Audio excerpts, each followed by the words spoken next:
As many of you may remember, about almost 4 years ago now, I experienced some extreme facial volume loss, which left me looking rather gaunt.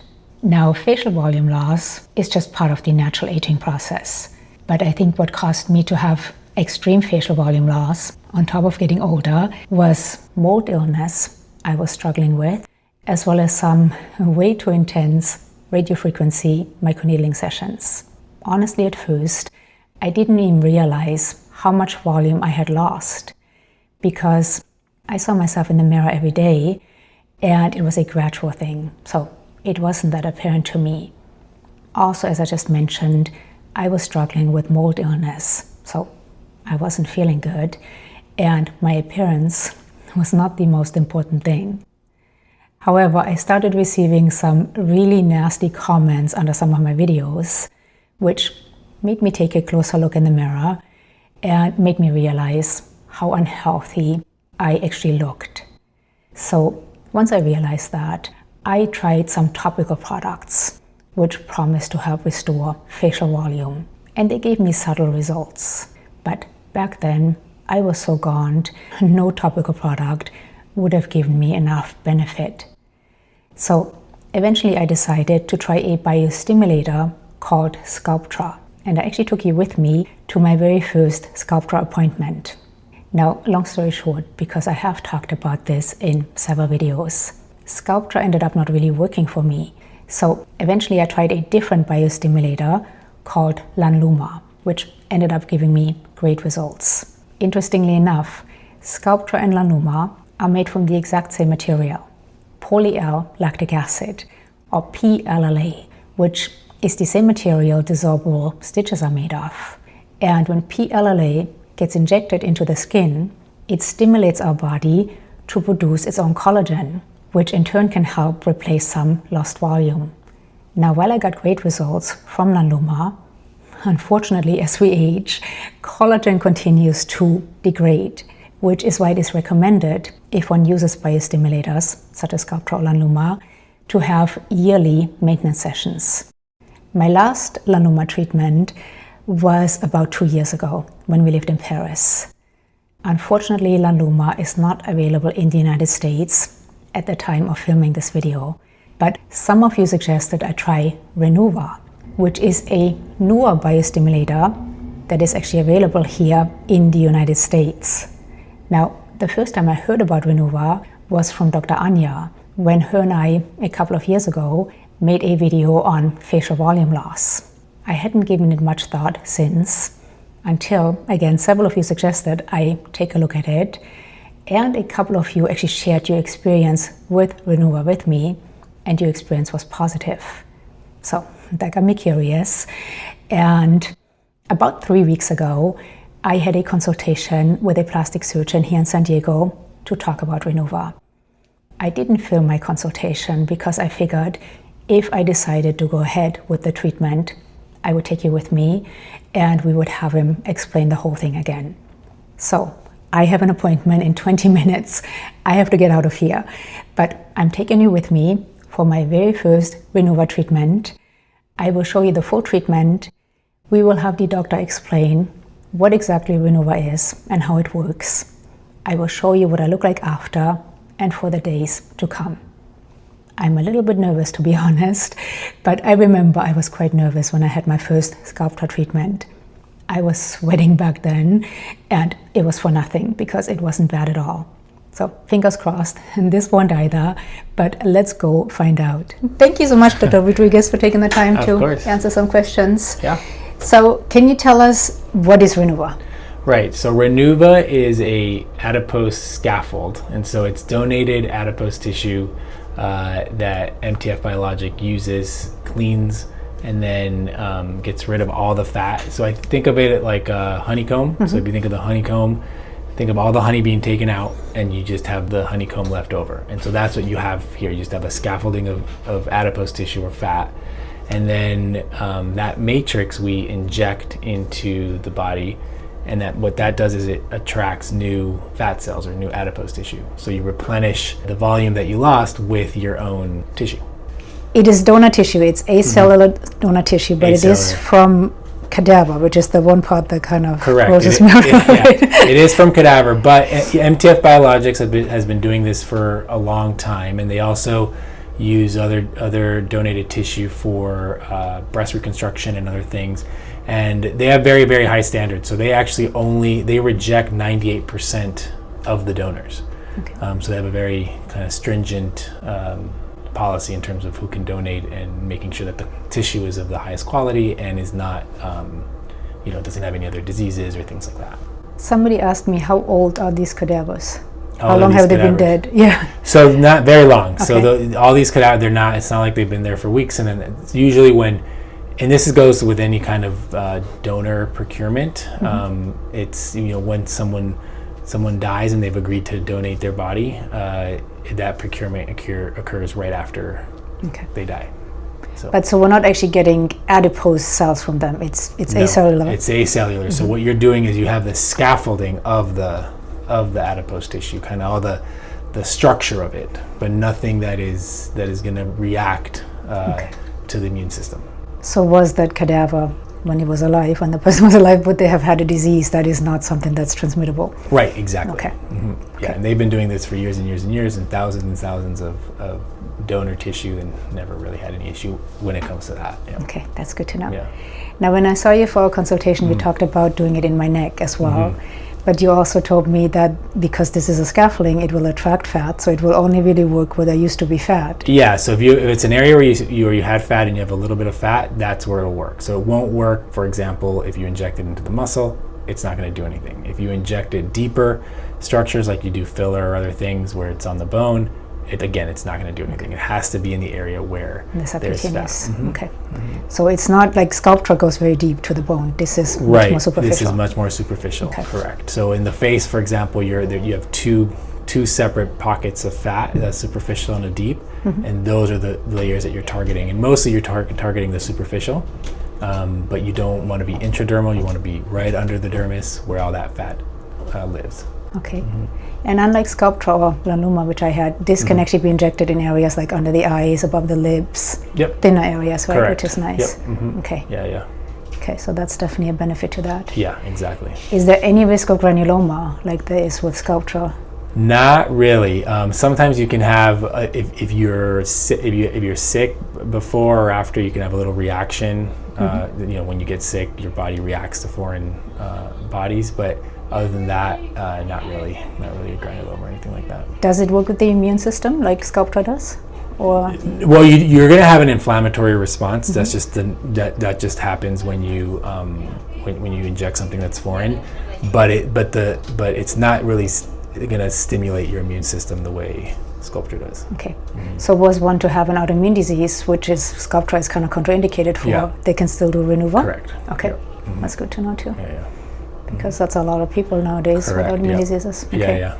What would you say? I know when I had my consultation, you really wanted me to have a fat transfer, which to me is just too invasive. Yes. But what would you say is the drawback to this? Are there any drawbacks? So the drawback is just the amount. The syringes come in 1.5 and 3 cc syringes, and it's not a lot of fat. So if you need a lot of volume, then you're adding on a lot, and as you know, it's quite expensive. So that's kind of the downside of it. Okay. When you do fat grafting, you can typically take a good amount of fat, or enough for whatever area of volume that you want. Yeah, plus the fat is yours, so It's no yours, risk of so there's reaction. no issue with reaction or stuff like that. Have you seen any reaction to this? I haven't, no. Okay, I told you Brian Johnson was the one that had a huge reaction, so Yeah. fingers crossed that doesn't happen to me. Yeah. That one was the one that scared me a little bit, Yeah, but yeah. after talking to you, I feel much more confident about this it. is a pretty safe product. Yeah, good. Is there anything else you can think about? You want to tell us about it? No, I mean, it just, in general, it's a good substitute for volume when you don't want to do fat grafting. Filler and other things are kind of more synthetic and don't last. That's the other thing. That this, it's you're going to be your own fat cell, so it's going to last as long as your fat cells are going to last. So it's not something that in 2 years, if you have to do it again, it's only because you need a little bit more volume, but it's not because you've lost volume. But was I to lose weight, I would also lose that fat. Correct. Obviously. If you were to lose a lot of weight, then you'd lose some of that because it is your own fat. But it doesn't degrade like collagen does, for Right, example. it's not going to degrade. It's Okay. not going to, like filler or collagen that where it's, after a certain amount of time, then you just have to do it again because you've lost it. Yeah. Great. Yeah. All right. This is it right here. Okay. It almost does look like fat, but it's not fat. It's No, just it's just a the scaffold. Yeah, it's just a scaffold. So then we just kind of do this. So are you mixing it with something? I will. Okay. So this for the face, I dilute it with saline, and then that'll go in. So 9 cc's or 9 milliliters of saline with the 3s for a total of 12. And are you also mixing it with lidocaine? Or? A little bit of lidocaine, so Okay. it'll be 1 cc of lidocaine. And that's not going to destroy the... No, Okay. no, it doesn't destroy the. That's a good question. Yeah, because for some stuff it can.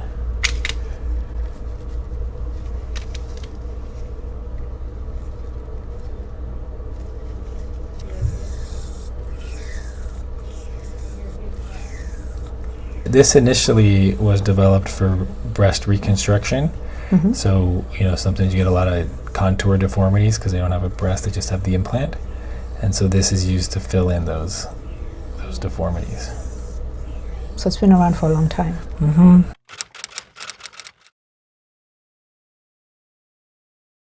I don't know, you tell me. You have a better eye for that. So yeah, I think kind of this area here, you can kind of see.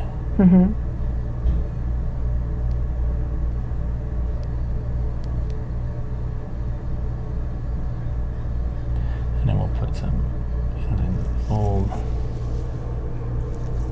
It's the same deal here.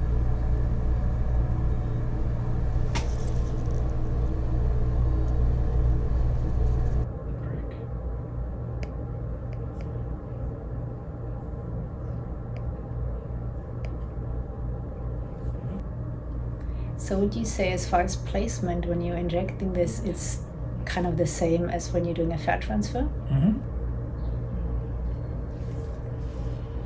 Trying to relax. You're not even doing anything, I'm just like, ooh. It's the thought of it.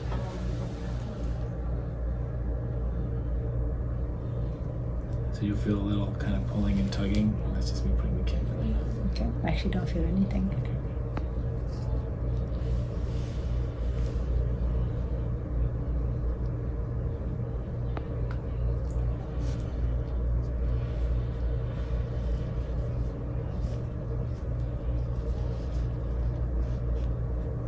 So you told me earlier, this is basically like after sculptra, you will have immediate volume, but then the body will metabolize it, the Exactly. fluid, and then it takes several months.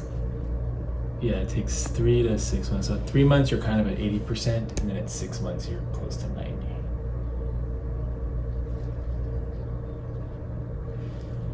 Good, okay? Not bad at all. I'm still sweating, but it's not painful at all. In fact, this is less uncomfortable than sculptra because it's not so deep. Yeah, it's probably just kind of a weird sensation of the cannula. Yeah. But I wouldn't call this painful at all, not even discomfort. How deep would you say you're going? Just a couple of millimeters? Yep. Yes, right under the dermis. Okay. So aftercare for this, is it similar to sculptra? Do you need to massage or nothing afterward? You need to massage it? So tomorrow you can start massaging it. Is it necessary, like it is with sculptra, to prevent any sort of... Yeah, and Yeah, sort of okay. lumps and bumps, yeah. So the scaffolding itself basically disappears after a while, right? And then it's just the fat cells that are left. Exactly.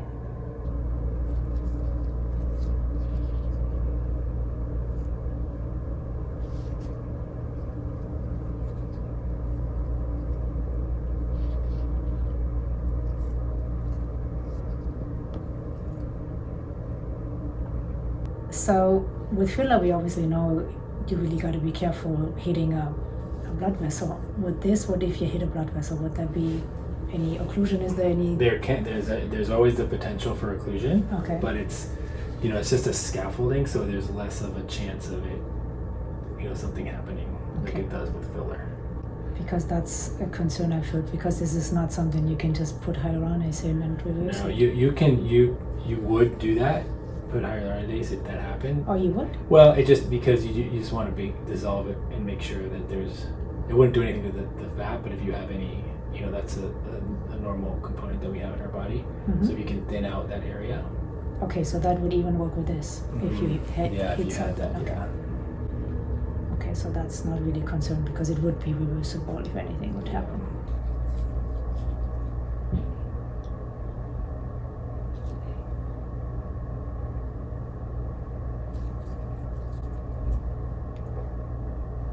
Start massaging. Okay. And just kind of lightly, massage the face, and you can massage the neck kind of up and down. So no special technique, just sort of just kind getting of the blood going. kind of like you get the blood flowing, and then kind of going up and down.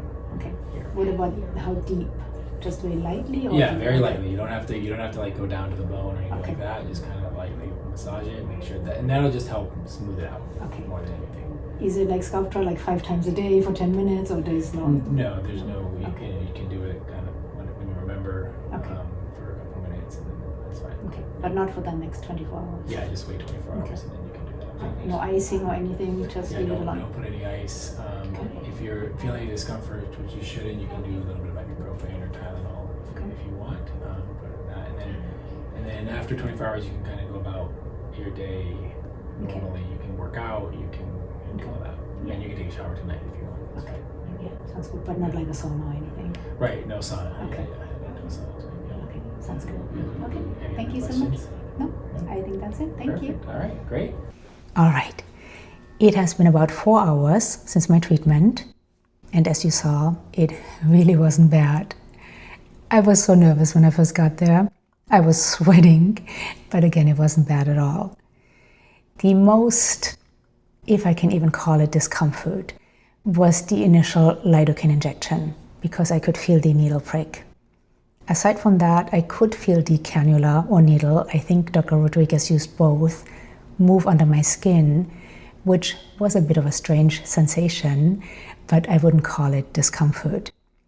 As Dr. Rodriguez said, Renuva gets injected quite superficially, just a few millimeters into the subcutaneous tissue, versus Sculptra or Lanuma gets injected deep down to the bone. So I do remember my Lanuma and Sculptra sessions being a bit more uncomfortable than this was. Right now I have zero discomfort. The lidocaine has completely worn off. In fact, it wore off quite quickly. And I just got out of the shower. I washed my face and neck. I couldn't get all the markings off my neck. I didn't want to scrub too hard. They will come off. But let's take a look. So far, I don't see any bruising, which is good. Maybe I won't get any. Can definitely see where the cannula or needle entered. And I can see the initial volume Dr. Rodriguez talked about, especially in my neck. I think my neck looks so good right now. But this volume is going to go away. It is from the Renuva being mixed with saline. So quite a bit of fluid is injected, which causes this initial volume. But the body is going to metabolize this fluid within a few days. And then I will look just like I did before the treatment. And it will take up to 6 months for my body to hopefully put down fat cells where this scaffolding was injected.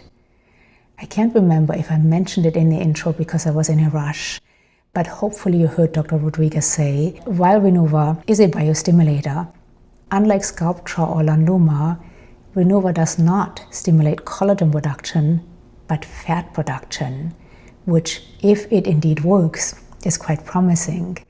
Because as we age, yes, we lose collagen, but a lot of the volume loss we experience is due to fat loss. So again, if this indeed works, which we will find out in about 3 to 6 months, it would be quite promising. I will check in with you again tomorrow.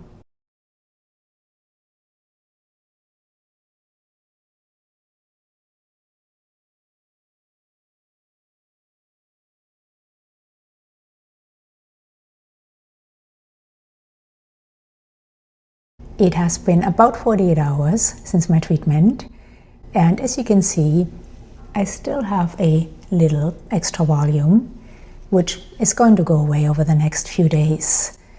I am wearing tinted sunscreen because I am sitting in front of a window, but I think you can still see.